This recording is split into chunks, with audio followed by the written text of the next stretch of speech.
The sound of the stage coach wheels crunching to a halt in the dusty main street of Bandera, Texas, drew curious eyes to the two black-clad women who descended slowly, their faces partially obscured by mourning veils as the merciless summer sun beat down on the small frontier town in 1876. Grace Wilson clutched her young daughter's hand tightly, while her sister-in-law, Margaret Wilson, held a battered carpetbag containing what little remained of their former lives in St. Louis. The women stood uncertainly beside their meager pile of belongings, two trunks, a crate of household items, and a well-worn Bible that had survived the fire that claimed both their husbands. Behind them, the stagecoach driver unceremoniously dropped the last of their possessions onto the ground before climbing back to his perch. "That's all of it, ladies," he announced, tipping his hat. "Welcome to Bandera." Grace's throat tightened as she surveyed the dusty frontier town. Buildings of weathered wood lined the main street, their facades bleached by years of relentless sun. A saloon, general store, blacksmith, and small hotel comprised the heart of Bandera, nothing like the refined neighborhood they'd left behind. "What now?" Margaret whispered, her voice trembling slightly despite her effort to appear strong. At 26, she was 4 years younger than Grace, but grief had aged them both. "We find the property agent," Grace replied, straightening her shoulders. "Mr. Hollister's letter said he would meet us upon arrival." Her daughter Emma, just 7 years old, pressed against her skirts. "Mama, I'm thirsty." "Soon, darling." Grace smoothed the child's hair, trying to ignore the stares of townspeople who had stopped to observe the newcomers. As they stood surrounded by their belongings, a tall figure emerged from the general store across the street. The man moved with the easy, loose-limbed gait of someone accustomed to life in the saddle. His broad-shouldered frame was clad in a faded blue shirt, a leather vest, and worn denim pants. A revolver hung at his hip, not as an affectation, but as a necessary tool of frontier life. He crossed the street directly toward them, removing his hat as he approached, revealing sun-streaked brown hair and a face weathered by outdoor life. His eyes, a startling shade of blue, assessed the situation quickly. "Mrs. Wilson?" he inquired, his voice carrying a gentle timbre that contrasted with his rugged appearance. Grace nodded, adjusting her veil. "Yes, I'm Grace Wilson. This is my sister-in-law, Margaret, and my daughter, Emma." "Lucas Mitchell." He extended a calloused hand. "Mr. Hollister asked me to meet you. He's been called away to San Antonio on business." Margaret shifted uncomfortably. "We were expecting Mr. Hollister himself." "Sorry to disappoint," Lucas replied, not unkindly. "I work with him occasionally. He'll be back in 3 days' time." His gaze fell to their luggage. "Is this everything?" "Yes," Grace answered. The rest was lost in the fire. Something flickered in Lucas's eyes, compassion, perhaps, but it was quickly masked. "I've got my wagon just down the street. I can take you and your belongings to your property." "Property?" Margaret questioned. "We were told there would be accommodations in town until we decided where to settle." Lucas frowned slightly. "Mr. Hollister's telegram said you'd purchased land." "The old Peterson place, about 5 miles outside town." Grace felt the blood drain from her face. "There must be some mistake. My late husband arranged everything with Mr. Hollister through correspondence, but we were told temporary lodgings would be provided in town." Lucas studied her for a moment. "The Peterson place has a house, madam. It's been vacant for about a year, but it's sound. I checked it myself yesterday." "We know nothing about frontier living," Margaret protested. "We expected to be in town, not isolated on some farm." Emma tugged at Grace's hand. "Mama, I'm thirsty and hot." Lucas knelt down to the child's level. "There's a water pump right over there, little miss, and I've got some peppermint sticks in my pocket if your mama doesn't mind." He glanced up at Grace for permission, and something about the kindness in his eyes made her nod despite her uncertainty. "Thank you, Mr. Mitchell," she said softly. "Lucas, please." He straightened, surveying their situation. "Tell you what, let's get you ladies and your things loaded up. We'll stop at the general store for supplies, then head to the Peterson place. If it's truly unsuitable, you can stay at the boarding house in town until Mr. Hollister returns." It was a reasonable suggestion. Grace nodded, grateful for this unexpected assistance. "Thank you," she said. "We would appreciate that." Lucas whistled sharply, and two young boys came running from the direction of the blacksmith shop. "2 bits each if you help me load these trunks," he told them. The boys eagerly set to work while Lucas effortlessly hoisted the heaviest trunk onto his shoulder. Within minutes, their belongings were secured in the back of a sturdy wagon. Lucas helped the women climb onto the wooden seat, placing Emma between the adults. "The general store first," he said, clicking to the team of horses. As they moved down the main street, Grace felt curious eyes following them. She kept her gaze forward, determined not to show her anxiety. The general store was cool and dim after the bright sunshine. Lucas spoke quietly to the proprietor, a gray-haired man with spectacles, while Grace and Margaret selected basic necessities: coffee, flour, sugar, and salt. "Add whatever else you need," Lucas told them, returning to their side. "Mr. Hollister left funds for your initial supplies." Grace hesitated. "We don't wish to impose, it's no imposition, it's what was arranged." His tone brooked no argument. By the time they left the store, the wagon was loaded with additional supplies: cooking utensils, lamp oil, foodstuffs, and a few modest household items to replace what they had lost. The journey to the Peterson place took nearly an hour. Emma fell asleep against Grace's side as the wagon rolled through the Texas countryside. The landscape was unlike anything Grace had known in Missouri: rolling hills covered in scrub oak and mesquite, with occasional stands of cedar breaking the horizon. "It's beautiful in its way," Margaret observed softly, breaking the silence. Lucas nodded. "Takes some getting used to, different kind of beauty than back east." "You're not from here originally?" Grace asked. "Kentucky," he replied. "Came west after the war." The simple statement contained volumes.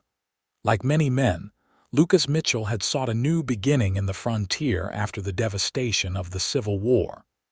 Grace's late husband, Thomas, had often spoken of those who'd gone west rather than rebuild amid painful memories. "There it is," Lucas announced, pointing ahead to where a modest homestead came into view. Grace's heart sank as she took in the weathered clapboard house, the sagging porch, and the untended fields surrounding it. This was their new home. This was what Thomas had purchased with the last of their savings. Lucas must have sensed her dismay. "It looks rough from here," he admitted, "but the structure is sound. Peterson built it well before he took sick and had to move to his daughter's place in Austin." The wagon rolled to a stop in front of the house.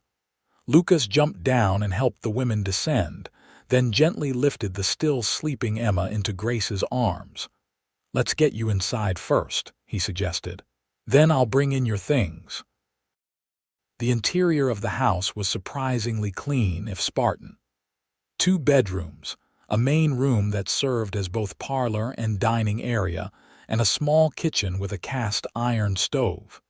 The furniture was basic: a table with 4 chairs, a sideboard, and a threadbare sofa. Through the bedroom doors, Grace could see 2 bed frames with bare mattresses. "Mr. Hollister had some Mexican women from town come out yesterday to clean," Lucas explained, "but there's been no one living here for some time." Margaret walked to a window and looked out at the barren yard. "What are we supposed to do here?" she asked quietly. "We know nothing of farming or ranching." Lucas regarded her thoughtfully. The land's good, about 40 acres. There's a well out back with a pump that still works, and a small stream runs along the eastern boundary. The barn needs work, but it's usable. Mr. Mitchell, Grace interrupted, laying Emma on the sofa. I appreciate your assistance, but I think we've made a terrible mistake. My husband must have misunderstood what he was purchasing. We cannot possibly manage here. Lucas's eyes met hers steadily. Mrs. Wilson, I understand your concern, but property like this is a good investment even if you decide not to work it yourselves. Land values are rising as more people move west. That doesn't help us now, Margaret pointed out. No, he agreed. It doesn't. But if you'll trust me, I can help you get settled until Mr. Hollister returns. Then you can decide what you want to do. Grace hesitated, studying the cowboy's face. There was something reassuring about his calm demeanor, the steadiness of his gaze. Why would you help us? She asked finally. Lucas adjusted his hat. Because it's the right thing to do, and because I know what it's like to start over with nothing. He gestured toward the door. Now, if you'll excuse me, I'll bring in your belongings. For the next hour, Lucas worked tirelessly, carrying in trunks and crates, unpacking the supplies they'd purchased in town. He showed them how to light the stove and the oil lamps, explained the operation of the pump, and assured them the roof didn't leak. By the time he finished, the sun was low in the sky, casting long shadows across the yard. Emma had awakened and was cautiously exploring the house, her earlier distress forgotten in the adventure of a new place. There's food enough for several days, Lucas said, wiping his brow with his sleeve. The pantry's stocked with basics, and there's a small garden plot out back. Needs tending, but there are still some vegetables growing, tomatoes and such. We don't know how to thank you, Grace said, genuinely moved by his kindness. No need, he replied. I'll come back tomorrow to check on you if that's all right. Bring some tools to fix that loose porch step. That would be very kind, Margaret said, her earlier skepticism softening. I should be going, Lucas said, glancing at the setting sun. Is there anything else you need before I leave? Grace wanted to say yes, to ask him to stay to protect them through their first night in this strange place. But pride stopped her. They had imposed enough. We'll be fine, she assured him. Thank you for everything. Lucas nodded, retrieving his hat from the table. Bar the door after I leave. Not that you need to worry, Bandera's peaceful enough, but it'll help you sleep better. At the doorway, he paused. Mrs. Wilson, both of you, I know this isn't what you expected, but give it time. Texas has a way of growing on people. With that, he was gone, the sound of his wagon fading into the twilight. Grace closed and barred the door as instructed, then turned to face her sister-in-law and daughter. Well, she said with forced brightness, let's make up the beds and prepare something to eat, shall we? Later that night, after Emma had been tucked into bed in the smaller bedroom, Grace and Margaret sat at the kitchen table, a single lamp burning between them. What are we going to do? Margaret asked, her voice barely above a whisper. Grace stared into her cup of tea. We have little choice but to stay, at least until Mr. Hollister returns. Perhaps he can explain what Thomas was thinking when he purchased this place. You think Mr. Mitchell was right, that the land is valuable? I don't know, Grace sighed. I know nothing of land values in Texas. Margaret reached across the table to take her hand. We've survived worse, Grace. At least we have a roof over our heads. It was true. The fire that had claimed their husbands' brothers, who had been business partners in a printing shop, had also destroyed their home and most of their possessions. The insurance money had been enough to settle debts and purchase this mysterious property in Texas, where Thomas had believed opportunities awaited. We should try to sleep, Grace suggested. Tomorrow will be a new day. But sleep proved elusive for Grace. The unfamiliar sounds of the Texas night, the distant howl of coyotes, the chirping of insects, the occasional rustle in the brush outside kept her awake long after Margaret's breathing had deepened into slumber beside her. What had Thomas been thinking? How were two city-bred women and a child supposed to survive here? As promised, Lucas Mitchell returned the next morning, his wagon loaded with lumber, tools, and a small crate that turned out to contain a laying hen. "Thought you might appreciate fresh eggs," he explained, setting the crate in the shade of the porch. "She's a good layer. Name's Henrietta." Emma was delighted with the hen, while Grace and Margaret exchanged amused glances at the unexpected gift. Lucas set to work repairing the loose porch step, then moved on to fixing a leak in the roof that he'd spotted from the ground. By midday, he was replacing a broken window pane in the kitchen. Grace watched him work, impressed by his efficiency and skill. "You seem handy at many things, Mr. Mitchell, Lucas," he reminded her. "And you learn to be handy out here. Can't always find someone to do repairs when you need them." "Are you a rancher?" Margaret inquired, bringing him a cup of water, in a manner of speaking. He accepted the cup gratefully. "I have a small spread about 3 miles east of here. Nothing fancy, about 100 head of cattle, some horses, enough to get by." "And you work with Mr. Hollister as well?" Lucas smiled slightly. "I help out when he needs someone who knows the area." Bandera County's growing, but it's still a small community. People tend to wear multiple hats. Grace was struck by how easily he seemed to move through life, adapting to circumstances as they arose. It was a quality she had rarely seen in the more structured society she'd left behind. After completing the repairs, Lucas walked the property with the women, pointing out the boundaries, the water sources, and the areas best suited for different uses. He explained the climate, the typical weather patterns, and what crops might thrive in the soil. The previous owner kept a few milk cows and chickens, he told them. "Nothing ambitious, but enough to be self-sufficient. The soil's decent for a kitchen garden." "We don't know the first thing about farming," Grace admitted. "You can learn," Lucas said simply, "or you can hire help. There are Mexican families nearby who would work the land for a share of the crops." By the time Lucas prepared to leave that afternoon, Grace felt less overwhelmed by their situation. It was still daunting, but perhaps not impossible. "I've got business in San Antonio tomorrow," he told them, "but I'll check on you the day after. Mrs. Hernandez and her daughter from the next property over will stop by tomorrow. They're good people. She said she'd bring some fresh tortillas and show you how to use the outdoor oven."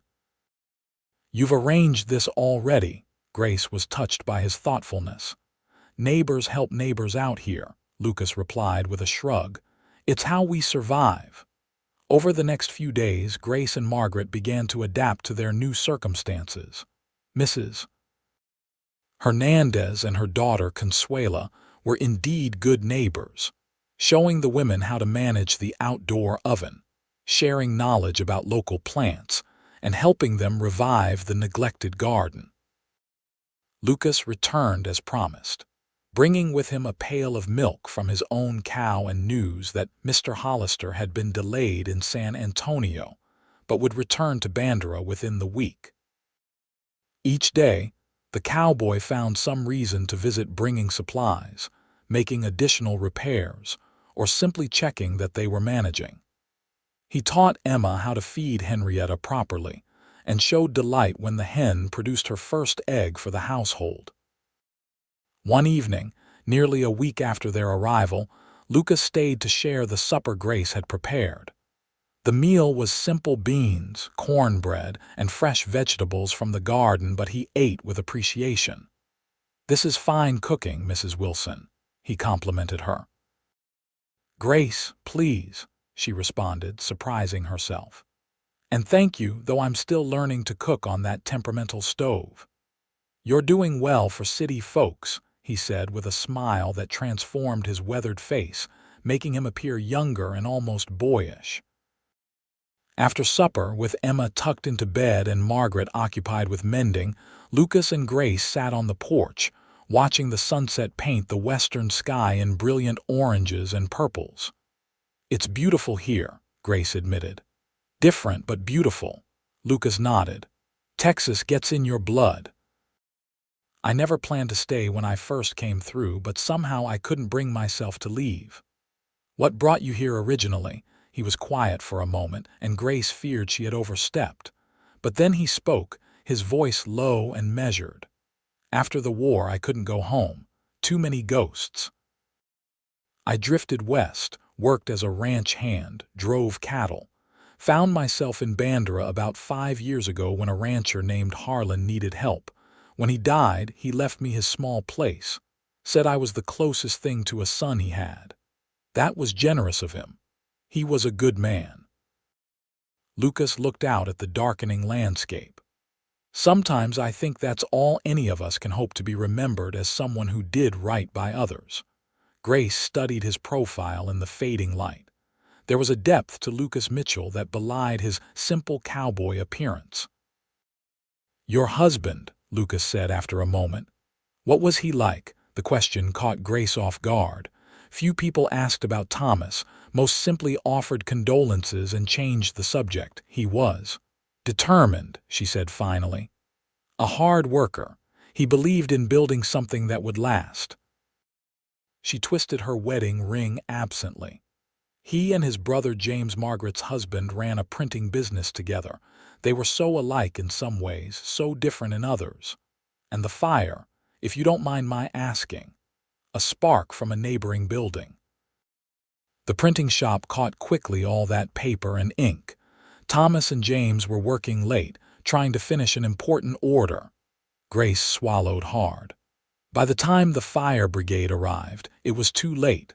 Lucas didn't offer empty platitudes for which Grace was grateful. He simply nodded, acknowledging the weight of her loss. "And now you're here," he said. "Yes, with land we didn't know we owned and no idea what to do with it." She managed a small smile. "But I'm beginning to think it might not be the disaster I first believed." Lucas turned to face her fully. "You're stronger than you know, Grace Wilson. Both of you are. I've seen how quickly you're adapting." His confidence in her abilities warmed something inside Grace that had been cold since the night of the fire. "Thank you," she said softly, "for everything you've done for us." "It's nothing," he demurred. "No," she insisted. "It's everything. Without your help, I don't know what we would have done." The following day, Mr. Hollister finally arrived, full of apologies for the misunderstanding about the property. He was a portly, affable man in his 50s, with a booming voice that filled the small house.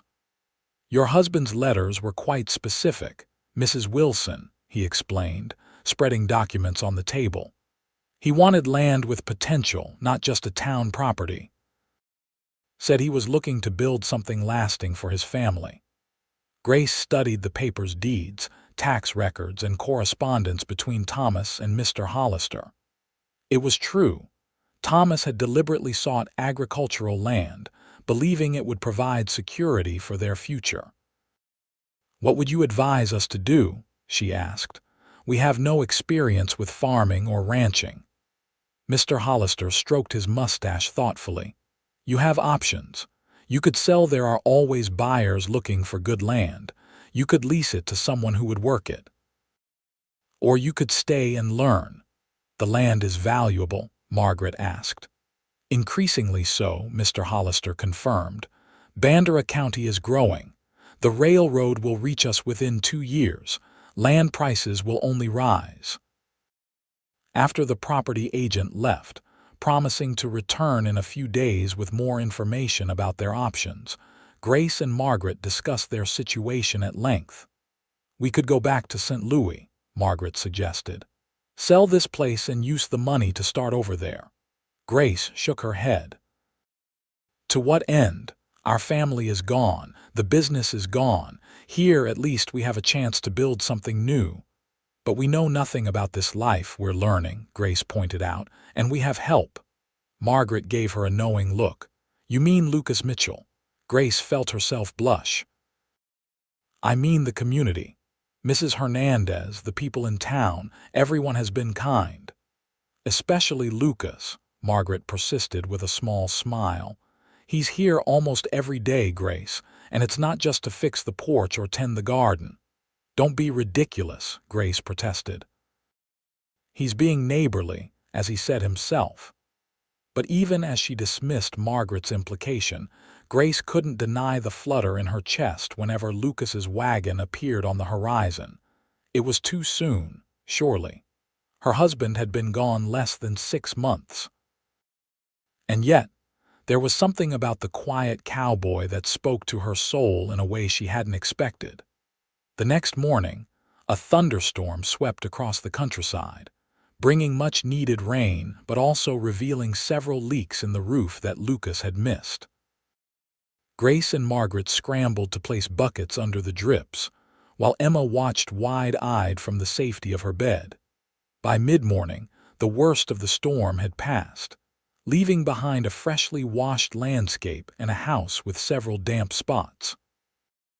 Grace was mopping the floor when the sound of hoofbeats announced a visitor. Lucas appeared at the door, rain-drenched and concerned. Saw the storm was bad, came to check on you.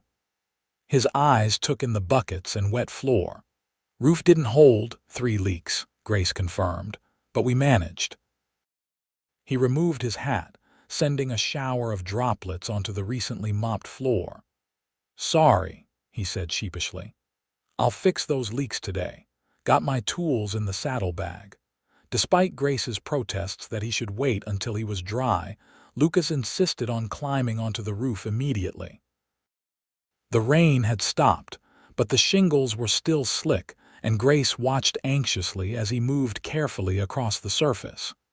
He's going to break his neck, Margaret murmured, joining Grace at the window.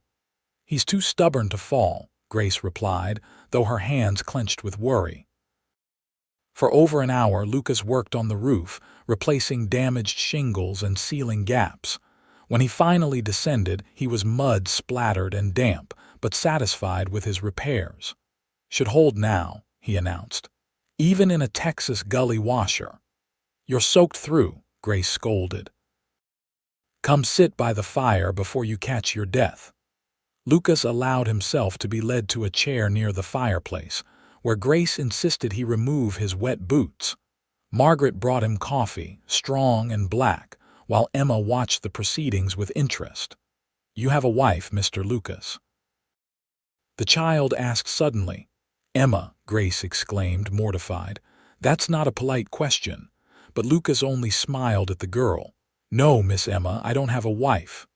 Why not? Mama says good men should have wives to take care of them. Lucas's eyes flickered to Grace, who felt her cheeks warm with embarrassment. Did she now? Well, I suppose I haven't found the right lady yet. You should marry Mama, Emma declared with the straightforward logic of a child. She makes good biscuits and she needs someone to fix the roof. Emma Wilson, Grace was thoroughly flustered now. Go to your room this instant. But Mama, now, young lady.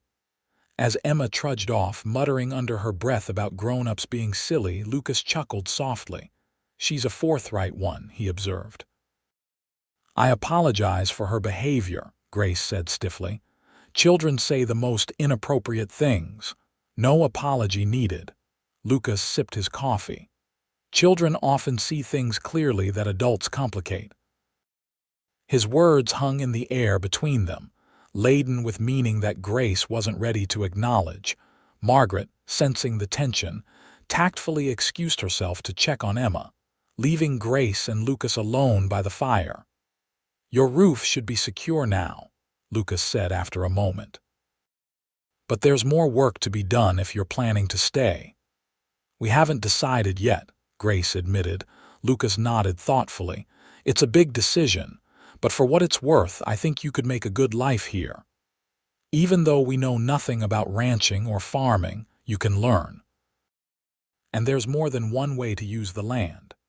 He leaned forward, his expression earnest. "The soil on your eastern pasture is perfect for growing vegetables on a larger scale than just a kitchen garden. The town's growing people need fresh produce. And with the railroad coming, you could ship to San Antonio." His enthusiasm was contagious. Grace found herself imagining rows of crops, a thriving garden, perhaps even a small orchard. "You make it sound possible," she said. "It is possible." Lucas set down his cup. "You're not alone, Grace. There are people here who will help you succeed. People like you." Their eyes met, and Grace felt something shift between them, an acknowledgement of the connection that had been growing since the day they met. "Yes," Lucas said quietly. "People like me." In that moment, Grace could almost believe in the future he described, a future where she and Margaret could build something meaningful from the ashes of their past, where Emma could grow up healthy and happy, where perhaps there might even be room for new love to blossom. But it was too soon to voice such thoughts. Instead, she simply smiled and offered him more coffee. The weeks that followed brought significant changes to the Peterson place, now increasingly referred to as the Wilson farm. With Lucas's guidance and occasional help from townspeople, Grace and Margaret began to transform the neglected property. The garden expanded, with neat rows of vegetables replacing the haphazard growth. The hen house was repaired and expanded, with Henrietta joined by 3 more laying hens purchased from a neighboring farm. A milk cow named Buttercup came to occupy the small barn, providing fresh milk daily. Each improvement built the women's confidence. Grace discovered she had a talent for planning and organization, while Margaret revealed an unexpected affinity for animal husbandry. Emma thrived in the country environment, spending her days exploring the property under the watchful eyes of adults and learning to collect eggs without frightening the hens. Lucas remained a constant presence, visiting several times each week, often bringing small gifts: a repaired rocking chair found at an auction, books for Emma, seeds for the garden. He taught the women basic carpentry and helped them understand the seasonal rhythms of the land. On Sundays, the 3 Wilsons attended services at the small church in Bandera, gradually becoming integrated into the community. Grace met other widows and wives who shared their knowledge freely: how to preserve vegetables for winter, which wild plants could be used for medicine, where to find the best deals on necessary supplies. Mr. Hollister, true to his word, presented them with several offers to purchase the property, all for sums that would have allowed the women to return east in relative comfort. But each time, Grace found herself reluctant to sell. "We're making progress here," she told Margaret after declining the 3rd offer. "And Emma is happier than I've seen her since before the fire." Margaret, who had initially been the more skeptical of the two, nodded agreement. "I find myself looking forward to each day's work," she admitted. "There's satisfaction in seeing immediate results from your labor." Neither woman acknowledged another factor in their decision: Lucas Mitchell's steady presence and the friendship that had deepened between him and Grace. As summer gave way to fall, Lucas invited the Wilsons to join him for a community gathering, a harvest celebration at a neighboring ranch.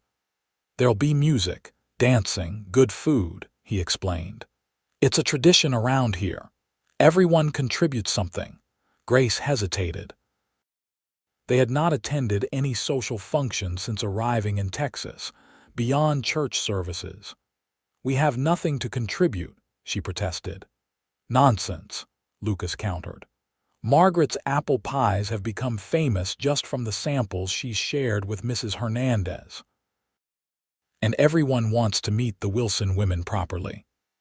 So it was that on a crisp October evening, Lucas arrived in his wagon, freshly polished and lined with clean straw for comfort, to transport the Wilsons to the celebration. He himself was nearly unrecognizable in a clean shirt and vest, his hair neatly trimmed, his face freshly shaved. "My," Margaret remarked as he helped her into the wagon, "you clean up nicely, Mr. Mitchell." Lucas ducked his head, embarrassed by the compliment. "Figured I should make an effort for such fine company." Grace, who had taken extra care with her own appearance, felt a flutter of anticipation as Lucas turned to assist her. She had set aside her mourning clothes weeks ago, and tonight wore a simple dress of deep blue that brought out the color of her eyes. Her honey-colored hair was arranged in a modest but becoming style. Lucas's hand lingered on hers a moment longer than necessary as he helped her up. "You look beautiful," he said softly, for her ears alone. The harvest celebration was held in a large barn cleared of hay and livestock for the occasion. Lanterns hung from the rafters, casting a warm glow over the proceedings. Tables lined one wall, laden with dishes brought by attendees' roasted meats, vegetables prepared in various ways, breads and desserts of all kinds. A small band of musicians, 2 fiddlers, a guitarist, and a man with a harmonica played lively tunes in one corner, while couples danced in the cleared center space. Children darted between the adults, playing their own games. Grace was overwhelmed at first by the noise and activity, but the genuine warmth of the welcome they received soon put her at ease. Margaret's pies were received with enthusiasm and quickly disappeared from the dessert table. Emma found playmates her own age and joined their games with the abandon of childhood. Lucas stayed close to Grace's side, introducing her to neighbors she hadn't yet met, explaining local customs, and making sure she had everything she needed. When the band struck up a waltz, he turned to her with a questioning look. "Would you honor me with a dance, Grace?" She hesitated. She hadn't danced since Thomas died. It seemed somehow disloyal. As if reading her thoughts, Lucas added gently, "Life doesn't stop, Grace. It just changes course." Gathering her courage, Grace placed her hand in his. "I'd be delighted." Lucas led her onto the dance floor with surprising grace for a man who spent most of his days on horseback. His hand at her waist was respectful yet firm as he guided her through the steps of the waltz. "You dance very well," she observed. He smiled. "My mother insisted all her boys learn, said it was a necessary social skill, a wise woman. She was." His expression softened with memory. "She would have liked you, Grace. Strong women always got along with her." The compliment warmed her. As they moved around the floor, Grace became aware of curious glances from other dancers. Lucas Mitchell dancing with the widow Wilson was evidently a topic of interest. "People are watching us," she murmured. "Let them," Lucas replied, unconcerned. "They've been speculating about us for weeks anyway." "About us?" Grace stumbled slightly. "What do you mean?" Lucas's arm tightened briefly to steady her. "You must know how often I visit your farm. In a small community like Bandera, people notice such things." "And what do they say?" "That I'm sweet on the widow Wilson." His blue eyes held hers steadily, and they're right. Grace's heart pounded so loudly she was certain he must hear it. "Lucas, you don't need to say anything," he assured her quickly. "I know it's too soon. I know you're still grieving. I just wanted you to understand why I keep coming around, fixing fences that don't really need fixing and bringing gifts that aren't really necessary." The music ended, and they stood for a moment in the center of the floor, other couples moving around them toward the refreshment table. "Thank you for your honesty," Grace said finally, her voice barely audible above the noise of the gathering. Lucas nodded, leading her back to where Margaret sat with several other women.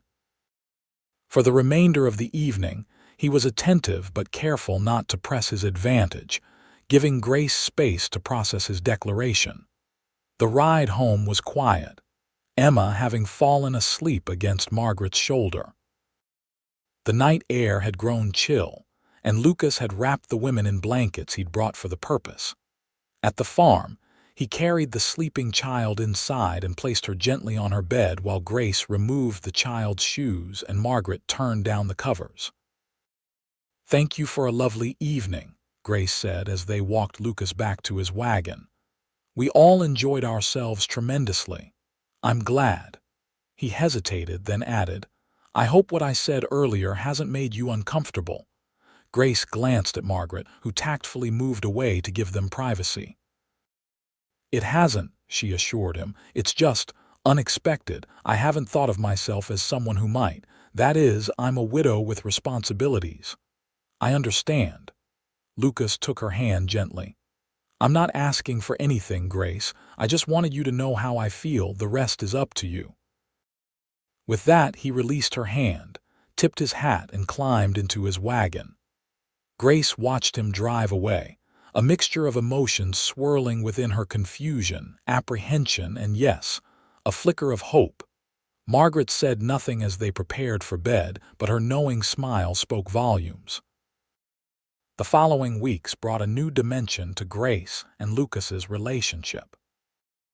Nothing overt changed. He still visited regularly, still helped with farm chores, still brought small gifts for the household, but there was an awareness between them now, an acknowledgement of feelings that went beyond mere friendship. Lucas was patient, never pressing for more than Grace was ready to give.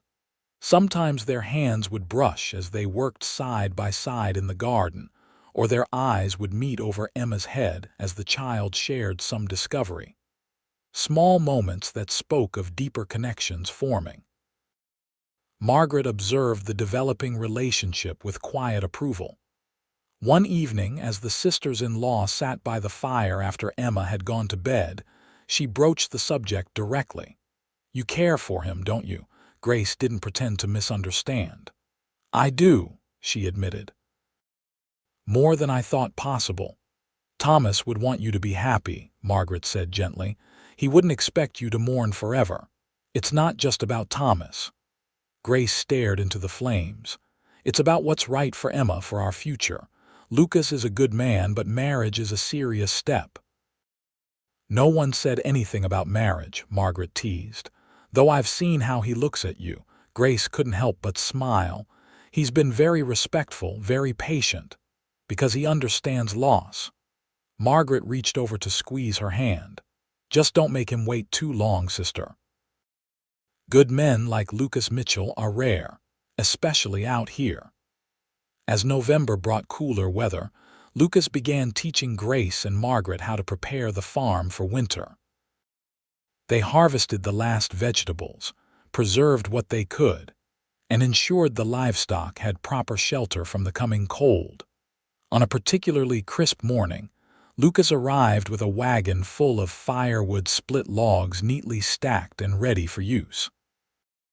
"This should last you through the worst of the winter," he explained as he and Grace unloaded the wood into the shed beside the house. "Lucas, this is too much," Grace protested. "We can't possibly accept so generous a gift." "It's not a gift," he corrected her. "It's an exchange. For all those meals you fed me and the pie you sent home last week," Grace laughed. "A single pie hardly equals a wagon of firewood. It was an exceptional pie." His eyes crinkled with humor. "Besides, I wouldn't sleep well knowing you might be cold." There was something in his tone that made Grace pause. "You worry about us." "Every day," he admitted simply. Grace set down the log she was holding and turned to face him fully. "Why?" Lucas looked at her steadily. "You know why, Grace." The air between them seemed to still. Grace was acutely aware of her rapid heartbeat, the warmth of the morning sun on her face, the scent of cedar from the freshly cut wood. "Perhaps," she said softly, "it's time we spoke plainly." Lucas nodded, setting aside the logs in his arms. "I'm listening." Grace took a deep breath. "When Thomas died, I thought that part of my life was over. The part where I was someone's wife, someone's beloved. I came to Texas expecting only to survive, to create some kind of life for Emma and Margaret." "And now," Lucas prompted when she paused.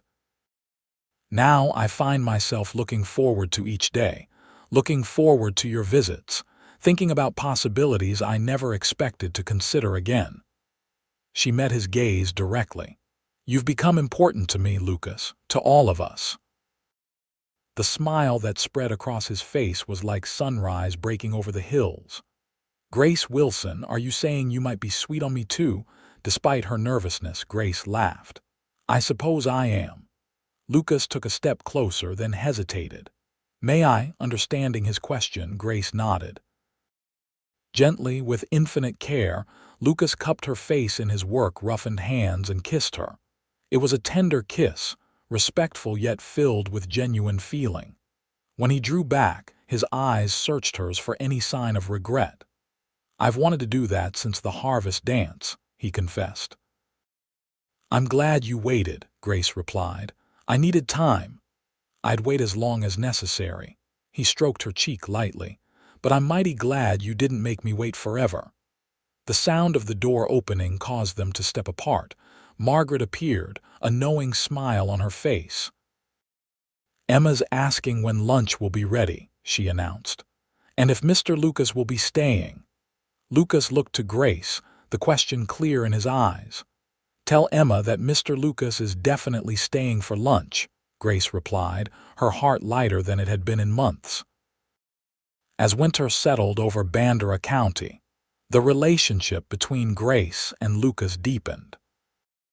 He became a fixture at the Wilson farm, taking on increasingly significant projects reinforcing the barn, building additional shelving in the pantry, constructing a proper chicken coop to replace the makeshift one. Emma adored him, following him around like a shadow whenever he visited, asking endless questions about his ranch, his horses, and his life before Texas. Lucas answered each query with patience, treating the child with the same respect he showed her mother and aunt. Margaret, watching the developing bond between Lucas and her niece, remarked to Grace one evening, "She needs a father figure, you know, and he's good with her." "I know," Grace acknowledged. "It's one of the things I admire most about him, how naturally he relates to her." The Christmas season brought new traditions to the Wilson household. Lucas took them to cut a small cedar tree from his property, and together they decorated it with paper ornaments Emma had made at school and strings of dried berries on Christmas Eve. Lucas joined them for a special supper. Afterward, as Emma excitedly arranged cookies for Santa Claus, a tradition Lucas had gently encouraged, seeing how it delighted the child, he drew Grace aside. "I have something for you," he said, reaching into his pocket, "but I wanted to give it to you privately." The small package was wrapped in brown paper and tied with a simple string. Grace unwrapped it carefully to reveal a wooden box. Inside, nestled on a bed of soft cloth, was a silver locket. "Lucas," she breathed, lifting it gently. "It's beautiful." "Open it," he urged. Inside the locket was a tiny photograph of Emma, her smile bright and infectious. "How did you?" "The traveling photographer who came through town last month," Lucas explained. "I asked him to take her picture when you sent her to my place to help with the kittens." Grace's eyes filled with tears. It was the most thoughtful gift she could imagine, a way to keep her daughter close to her heart always. "Thank you," she whispered. "I have something for you too." Her gift to Lucas was practical but personal, a hand-knitted scarf in rich brown wool, soft and warm for the cold winter mornings when he rode out to check his cattle. "It's perfect," he said sincerely, immediately wrapping it around his neck. Their eyes met, and in that moment, Grace knew with certainty that her feelings for this man had grown into love. It was different from what she had felt for Thomas, not lesser, but distinct, shaped by who she had become in the aftermath of tragedy. Lucas seemed to read her thoughts. "Grace," he said softly, "I know it hasn't been very long and I promised I wouldn't rush you, but I need you to know that I love you. I love Emma too, and I respect what you and Margaret have built here." Grace's heart swelled. "Lucas," he raised a hand gently, "you don't need to say anything now. I just wanted you to know where I stand, where I hope we might be heading when you're ready." In response, Grace simply reached up and kissed him, a more confident kiss than their first, one that conveyed her deepening feelings without words. When they rejoined the others, Emma was placing the last cookie on the plate for Santa, her face alight with excitement. "Mama, do you think Santa will find us all the way out here?" she asked. "I'm certain he will," Grace assured her, exchanging a smile with Lucas, who had helped her select and hide small gifts for the child. Later, after Emma was asleep and Margaret had tactfully retired early, Grace and Lucas sat before the fire, his arm around her shoulders. "I never expected to find happiness again," Grace confessed. "After the fire, I thought that part of my life was finished." "Life has a way of surprising us," Lucas replied, his voice thoughtful. "When I came west, I was running from memories. Never thought I'd be hoping to build new ones with someone like you." Grace laid her head against his shoulder, content in a way she hadn't been for a very long time. Outside, a light snow began to fall, unusual for Bandera but magical in its timing. "Merry Christmas, Lucas," she murmured. "Merry Christmas, Grace," he responded, pressing a kiss to her forehead. "First of many, I hope." As winter gave way to spring, the Wilson farm flourished under the combined efforts of its residents and Lucas's continued assistance.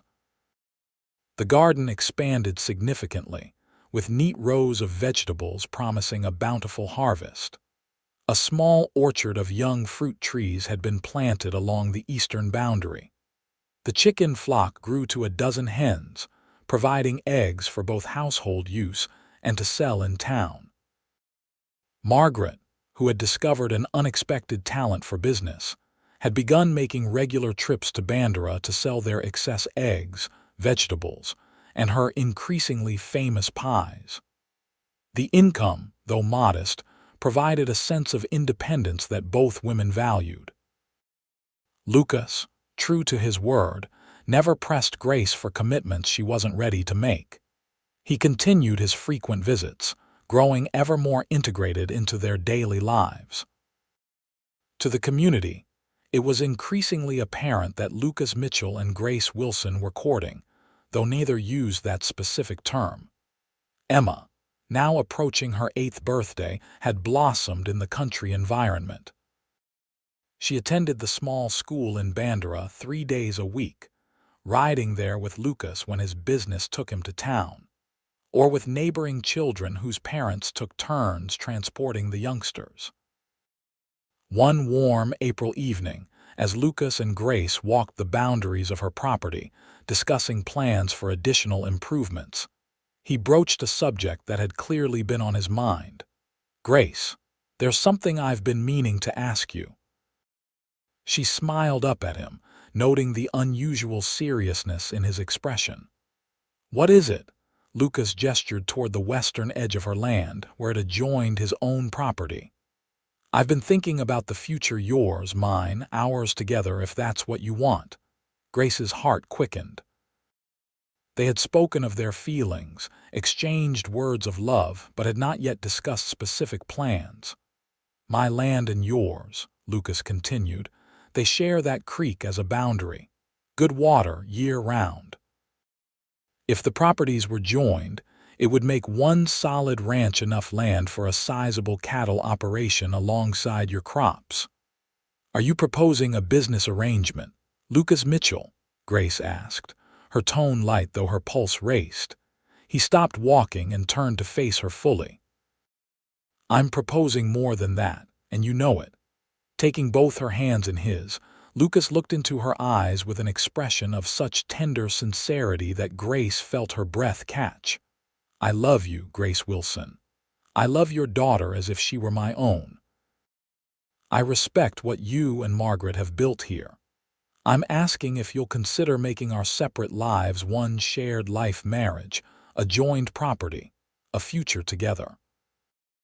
Though she had anticipated this moment, the reality of it standing beneath the Texas sky with this good man offering his heart and future momentarily overwhelmed Grace. "This isn't just about convenience or practicality," Lucas assured her, misreading her silence. "It's about how I feel when I'm with you, how right it seems. But if you need more time—" "No," Grace interrupted, finding her voice. "I don't need more time, Lucas. I know my heart." She tightened her grip on his hands. "Yes, yes, I will marry you." The joy that spread across Lucas's face was answer enough, but he pulled her close and sealed the promise with a kiss that spoke of devotion and shared dreams. When they returned to the house, hands clasped and faces glowing, Margaret took one look at them and smiled knowingly. "Well," she said, setting aside her mending, "it seems congratulations are in order." Emma, playing with a doll Lucas had carved for her, looked up curiously. "Congratulations for what, Aunt Margaret?" Grace exchanged a glance with Lucas, who nodded encouragingly. "Emma, sweetheart," Grace began, kneeling beside her daughter. "Mr. Lucas has asked me to marry him, and I've said yes. He would become your stepfather. How would you feel about that?" Emma considered this seriously for a moment, her young brow furrowed in thought. Then she looked up at Lucas. "Would you live here with us? Every day?" "That's the plan," he confirmed. "Or we might build a new house bigger than this one, right between my ranch and your mama's farm." "Would I have to call you Papa?" Lucas knelt down to her level. "You can call me whatever makes you comfortable, Emma." "Lucas is just fine if that's what you prefer." The child nodded, processing this. "Mama, does this mean you're not sad about Daddy anymore?" Grace's heart constricted at the question. "I'll always love your father, Emma. He gave me you, and that makes him very special forever. But it's possible to keep loving him in our memories while also loving someone new in our life now. Like how I still love my doll Matilda even though you gave me this new one." Emma held up the wooden toy Lucas had carved. Grace smiled at the child's simple but accurate comparison. "Yes, something like that." Emma seemed satisfied with this explanation. "I think it would be nice to have Lucas here all the time," she decided. "He knows how to fix things and he tells good stories." Lucas chuckled. "High praise indeed." Margaret rose and embraced her sister-in-law warmly. "I'm so happy for you both. Thomas would be pleased, Grace. He always wanted your happiness above all." The weeks that followed were filled with plans and preparations. The question of where they would live was resolved when Lucas suggested expanding the Wilson house. Rather than building anew, it had a solid foundation and good bones, as he put it. And Grace was attached to the home she and Margaret had worked so hard to improve. The wedding was set for early June, when the worst spring rains would be past, but before the full heat of summer descended. It would be a simple ceremony at the Bandera church, followed by a celebration at the Wilson farm. "What about Margaret?" Lucas asked one evening as they discussed arrangements. "I don't want her to feel displaced." "I've spoken with her," Grace assured him. "She says she's happy to remain with us if we're comfortable with that arrangement. The house is certainly large enough, especially with your planned additions." Lucas nodded thoughtfully. "She's family. I'd never want to separate you." His acceptance of Margaret's continued presence in their household only confirmed for Grace that she was making the right decision. Lucas understood the bonds of family, both blood and chosen. As the wedding date approached, the community rallied around them. Neighbors helped Lucas with the house expansion, adding a larger bedroom for the newlyweds, and improving the kitchen that would serve the combined household. The women of Bandera organized a quilting bee to create a wedding quilt for the couple. Margaret, determined that her sister-in-law should have a proper wedding despite their frontier circumstances, worked secretly with the dressmaker in town to create a new dress for Grace, not white, which would have been impractical for a widow with a child, but a soft blue that complemented her eyes and fair coloring. The day before the wedding, as Grace tried on the finished dress, Margaret watched with tears in her eyes. "You look beautiful," she said softly. "Lucas won't be able to take his eyes off you." Grace turned from the small mirror, emotion welling up. "Margaret, I don't know how to thank you for everything, coming west with us, standing by me through all the changes, supporting this new beginning." Margaret embraced her. "We're family, Grace. That hasn't changed and won't change. Besides," she added with a smile, "I've grown rather fond of Texas myself." There had been subtle changes in Margaret over the past months, a new confidence, a willingness to engage with the community independently of Grace. She had formed friendships with several women in town and had become particularly close to Mrs. Hernandez, with whom she was developing a small business selling preserves and baked goods. "You know," Grace said thoughtfully, "this wedding doesn't have to mean the end of your own possibilities for happiness." Margaret shook her head, though her smile remained. "I'm not ready for that, Grace. Maybe someday, but for now, I'm content with our life here and the work we're doing." The wedding day dawned clear and mild, with a gentle breeze carrying the scent of wildflowers across the countryside. By mid-morning, wagons and riders began arriving at the Bandera church. Neighbors, townspeople, and even a few of Lucas's fellow ranchers from farther afield. Grace, dressed in her blue gown with Emma in a matching smaller version beside her, waited in a small anteroom with Margaret while the church filled. Through the window, she could see Lucas arriving with his best man, a neighboring rancher named Daniel Harper, who had become a friend to both Lucas and the Wilson family. "Are you nervous?" Margaret asked, adjusting the simple wreath of wildflowers that adorned Grace's upswept hair. "Strangely, no," Grace replied truthfully. "It feels right, like a natural continuation of the path we've been on since arriving here." The small church was filled to capacity when Grace walked down the aisle, Emma preceding her with a basket of flower petals and Margaret following behind. Lucas, standing tall and straight in a new dark suit, watched her approach with such obvious love that any lingering doubts Grace might have harbored melted away. The ceremony was brief but meaningful. When the minister pronounced them husband and wife, Lucas's kiss was tender yet possessive, a promise of the life they would build together. The celebration afterward at the Wilson, now Mitchell farm, lasted well into the evening. Tables had been set up in the yard, laden with food contributed by nearly every household in the community. The same musicians who had played at the harvest dance provided lively tunes, and many couples danced in the cleared area before the porch. Lucas and Grace moved among their guests, accepting congratulations and well wishes. Emma darted between groups of adults, proudly introducing herself as Emma Wilson Mitchell to anyone who would listen. As twilight descended, lanterns were lit around the yard, casting a warm glow over the gathering. Lucas found Grace speaking with Mrs. Hernandez and drew her aside. "Happy, Mrs. Mitchell?" he asked softly, his arm slipping around her waist. "Very," she confirmed, leaning into his embrace. "Though I'm still getting used to the new name." "It suits you," he said, pressing a kiss to her temple. "Almost as much as you suit this land." Grace looked around at the farm they had transformed together, the thriving garden, the repaired buildings, the new additions to the house, and felt a deep sense of belonging. "It's strange," she mused, "how what once seemed a disaster has become the greatest blessing."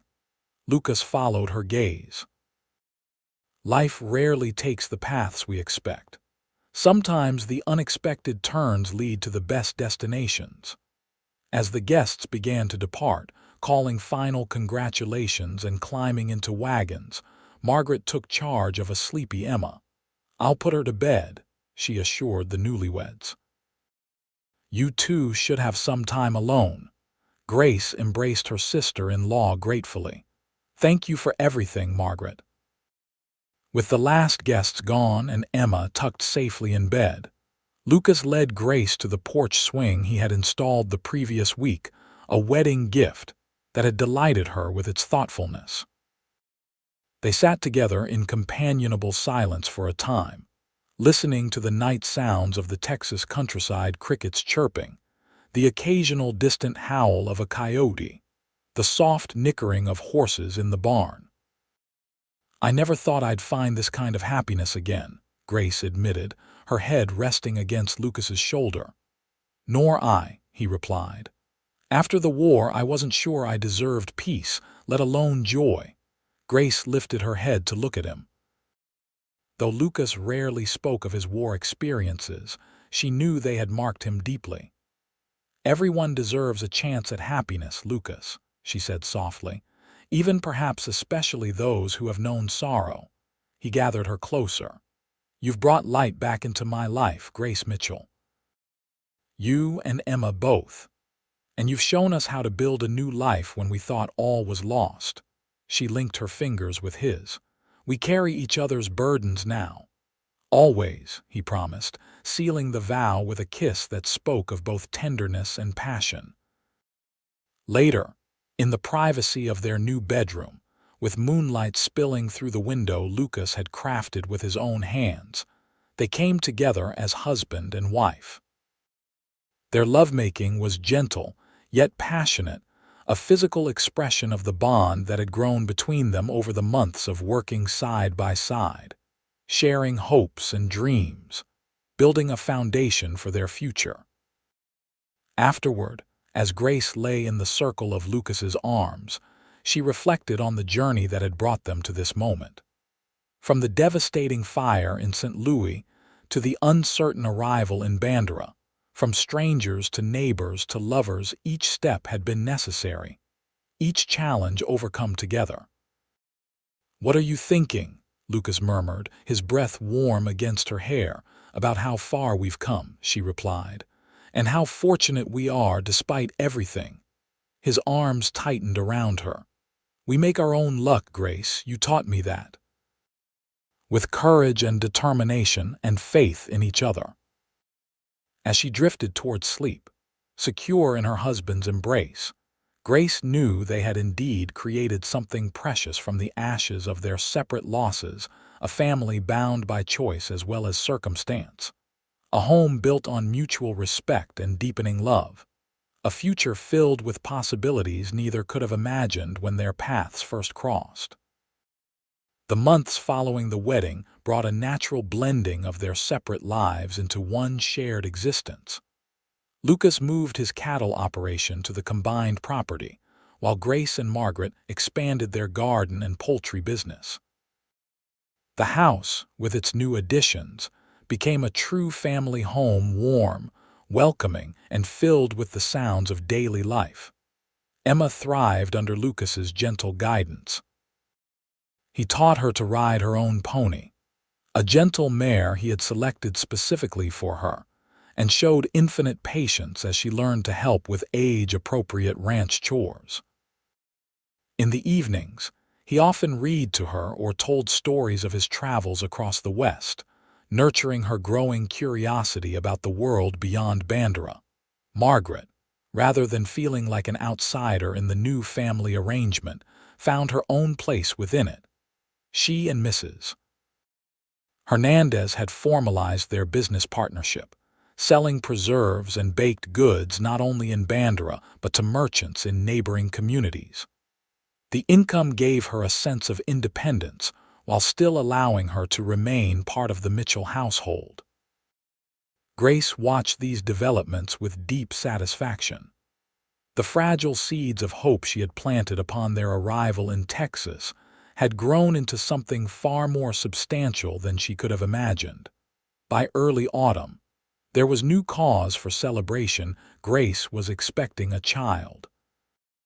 The news brought joy to the entire household, with Lucas alternating between beaming pride and protective concern for his wife's well-being. "I'm perfectly healthy, Lucas," Grace assured him one evening when he insisted on taking over her chore of feeding the chickens. "Women have been having babies since the beginning of time." "Not my baby," he countered, his hand gently covering the slight swell of her stomach. "And not my wife." His protectiveness was endearing, if occasionally frustrating. Grace found herself leaning on Margaret more during this time, appreciating her sister-in-law's practical approach to pregnancy and motherhood. Emma was fascinated by the prospect of a new sibling, asking endless questions about the baby and when it would arrive. "Not until spring," Grace explained. "Babies need time to grow before they're ready to meet the world." "Will it be a brother or a sister?" Emma wanted to know. "We won't know until the baby arrives," Lucas told her. "That's part of the surprise." As winter settled over the ranch, bringing crisp, cold days and occasional light snowfall, the Mitchell household prepared for both the coming baby and the Christmas season. Lucas built a cradle from cedar wood, carefully sanding it to satiny smoothness and lining it with soft batting that Margaret had quilted. Emma, with Margaret's help, made paper chains and ornaments for the Christmas tree even more elaborate than the previous year's decorations. Grace, moving more slowly now with her advancing pregnancy, supervised the baking of holiday treats and the preparation of gifts for neighbors and friends.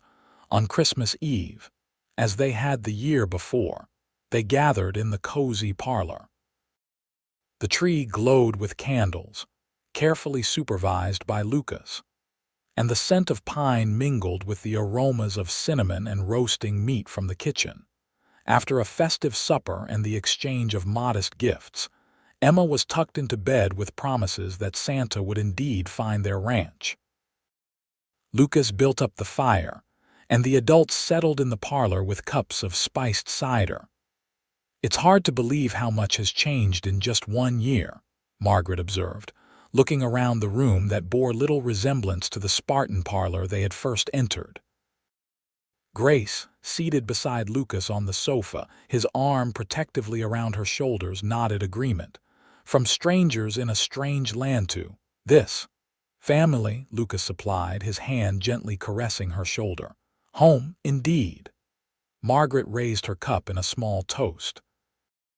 "To family, both blood and chosen." They drank to that, the firelight casting warm shadows across their faces. Later, after Margaret had retired to her room, Lucas and Grace remained before the fire, enjoying a rare moment of solitude. "Happy?"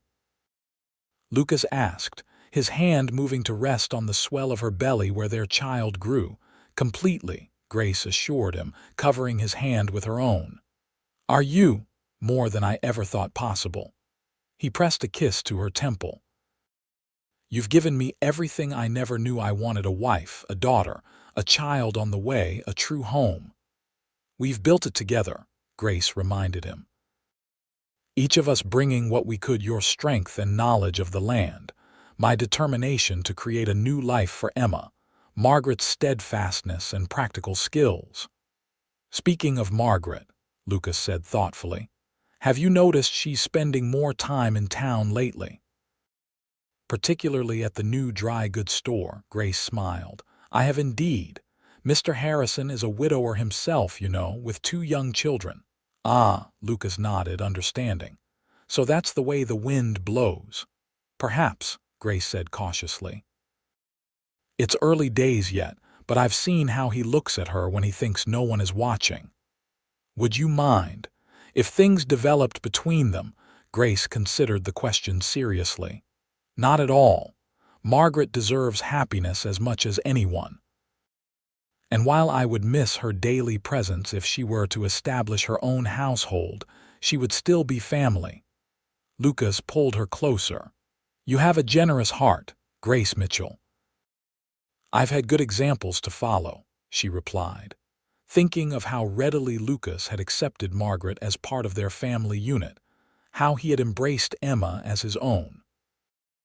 As they sat together watching the fire, Grace felt the baby move within her, a gentle fluttering that still filled her with wonder each time she experienced it.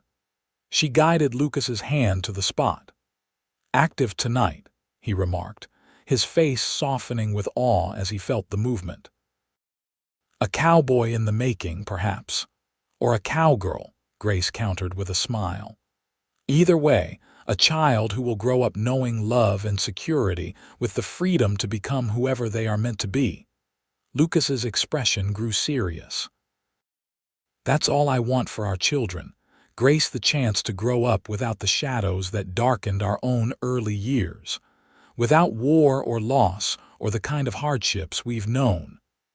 We can't protect them from everything," Grace said gently. "Life brings its own challenges, no matter how careful we are, but we can give them a solid foundation, a home filled with love, a family that stands together through whatever comes." "Like we've done," Lucas agreed. "Like we'll continue to do," Grace promised, sealing the words with a kiss. Spring arrived with its customary riot of wildflowers carpeting the hills around the Mitchell ranch. The cattle grazed on fresh grass, new calves wobbled beside their mothers, and the garden yielded its first tender greens. Grace's time grew near, and Lucas arranged for the midwife from town, Mrs. Abernathy, to stay at the ranch for the week surrounding her expected delivery date. Margaret took charge of Emma and the household duties, freeing Grace to rest in preparation for the birth. When labor began appropriately, at dawn on a bright April morning, Grace faced it with the same quiet determination that had carried her through all the challenges of the past 2 years.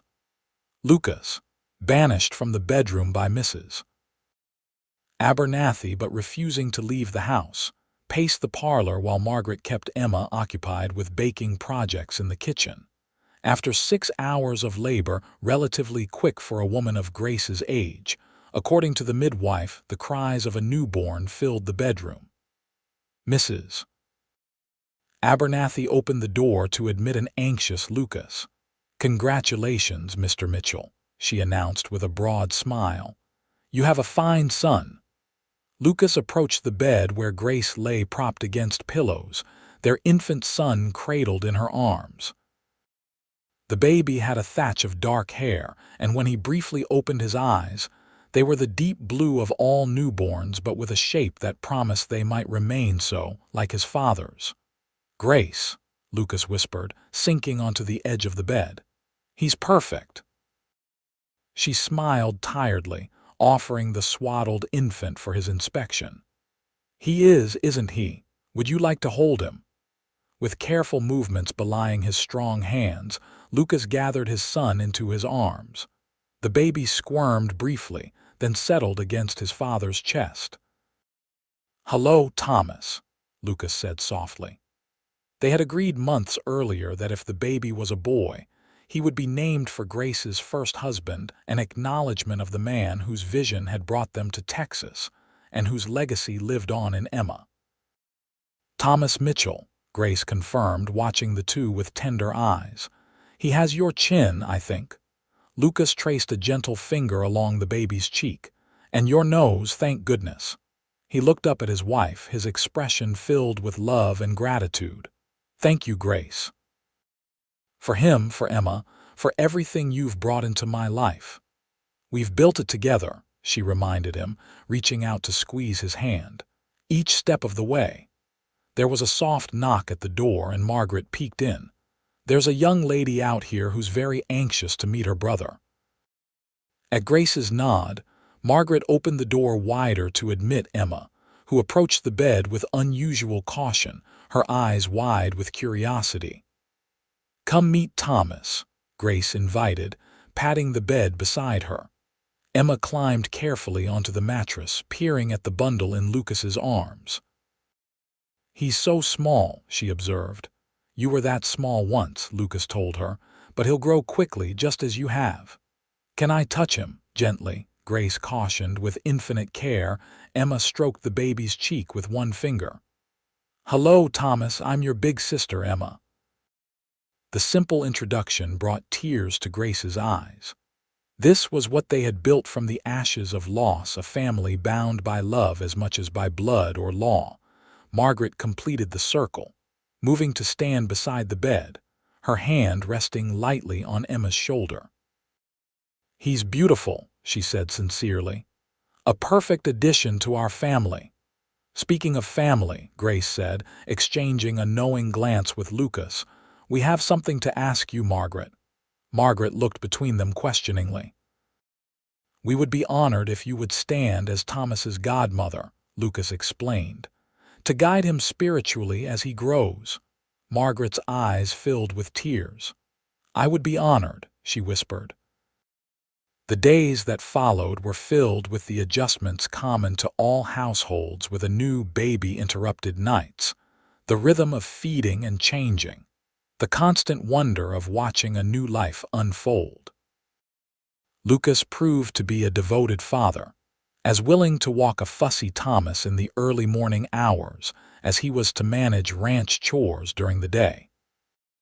Emma took her role as big sister seriously, fetching clean diapers, singing to the baby when he was restless, and proudly showing him off to visitors who came to congratulate the family. Margaret, as promised, took on the role of godmother with dedication, but her visits to town also continued with increasing frequency.